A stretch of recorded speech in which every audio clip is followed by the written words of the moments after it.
Assalamualaikum kesayangan. Yang buat belada ikan tenggiri. Dalam ni ada cili padi. Cili padi, kita ada bawang kecil merah, bawang besar, bawang putih. Bismillahirrahmanirrahim. Ikan tenggiri.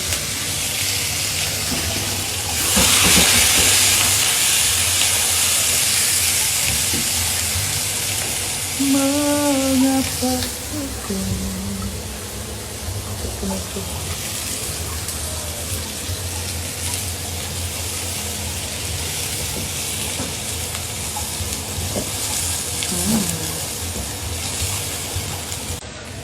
tak jadilah buat belada, kita nak buat masak kicap. So macam mana tiba-tiba daripada belada nak buat masak kicap, tapi ni pedas sikit lah kan. Kita tak adalah masak kicap yang tak ada cili tu. Tiba-tiba nak buat masak kicap, letakkan halia.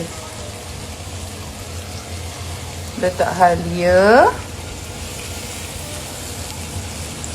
Cili ni make sure dah garing lah, dah elok, dah masak lah sebenarnya ni. Dah boleh makan dah. Letakkan tiram. Allah, tiram pun lebih lah.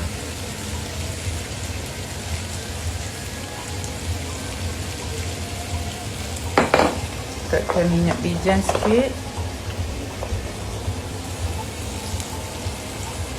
Letakkan kicap. Kicap ABC ke, kicap manis ke, kicap apa-apa, kicap kipas udang ke.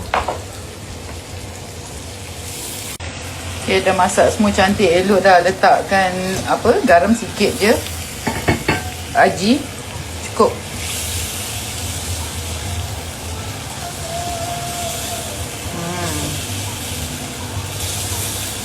Kalau ada daun sup tabur je, kalau ada daun ketumbar pun boleh.